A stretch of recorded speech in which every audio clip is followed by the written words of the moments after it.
الرحمن الرحيم إن الحمد لله نحمده ونستعينه ونستغفره ونتوب إليه ونعوذ به تعالى من شرور أنفسنا ومن سيئات أعمالنا من يهده الله فلا مضل له ومن يضلل فلا هادي له وأشهد أن لا إله إلا الله وحده لا شريك له وأشهد أن محمدا عبده ورسوله أما بعد فإن أصدق الحديث كلام الله وخير الهدي هدي محمد صلى الله عليه وسلم وشر الأمور محدثاتها فإن كل محدثة بدعة وكل بدعة ضلالة وكل ضلالة في النار أما بعد فيا أنوا السلام عليكم ورحمة الله تعالى وبركاته.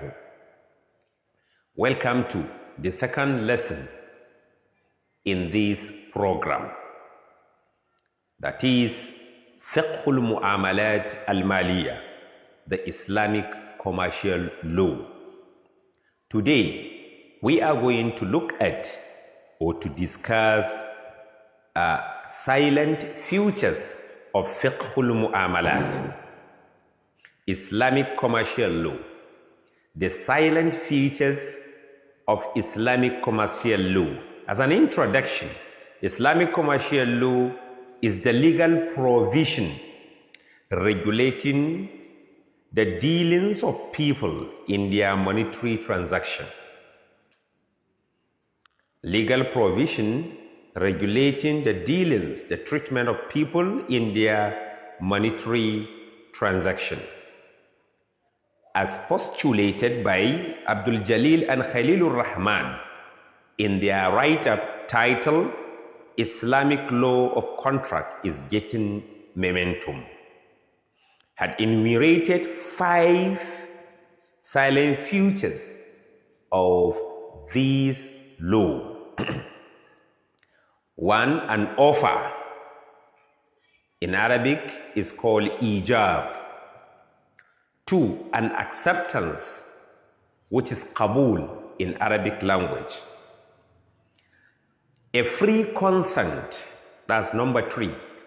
A free consent. 4. A capacity, al-ahaliya. And 5. Formality. An elaboration of this is provided below. Number 1, as I have said, an offer, ijab. An offer refers to the proposal from either party in a contract to obtain a consent of the order over the purpose and content of the contract.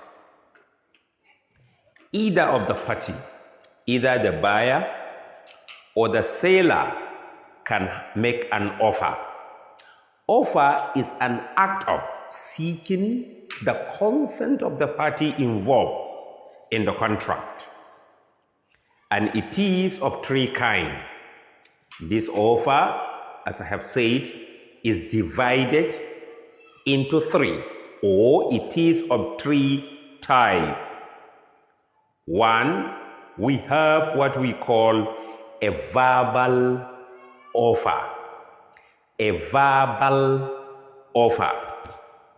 An offer, according to Abdul Jalil and Khalilur Rahman, can be verbal when it is expressed in words, to sell something to someone else, and it is not in written.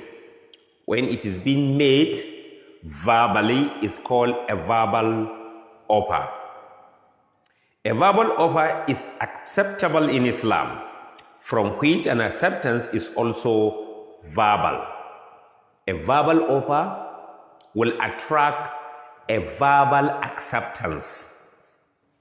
A verbal offer, as I have said, will always attract a verbal acceptance. However, at this juncture, Zuhaili in Fiqhul Islami wa Adillatuh. Zuhaili is having a book, a very large and voluminous book, Fiqhul Islami wa Adillatuhu. In this book, he noted that When the sale will take place in a future time, it is recommended that the term of the offer and the acceptance should be written down concisely so that no disagreement can arise later due to ambiguity. This is a opinion of Imam Zuhaili in consideration of some legal injunctions. He said, and I repeat, that this,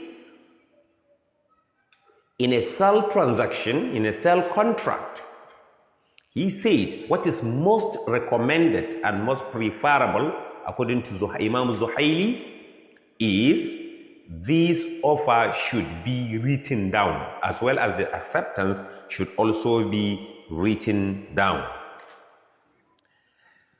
Offer, as I have said, are divided into three, or they are of three types. A verbal offer has been expressed and explained. The second type is offer by conduct. Offer by conduct, amal. Abdul Jalil and Khalilur Rahman explain again that an offer can be made by conduct, that is, without any verbal weights, or gesture being exchanged or expressed. An offer can be by conduct without any verbal weights being expressed. It is simply by conduct. Take, for example, I am selling phones. And I happen to write the price of the phone on top of it. You come to the shop, you look at the price, and you accepted the price.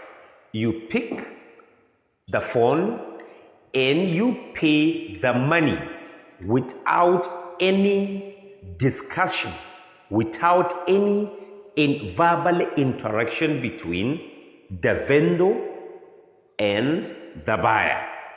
This is also accepted in Islam, and it is called offer by conduct. It is called offer by conduct.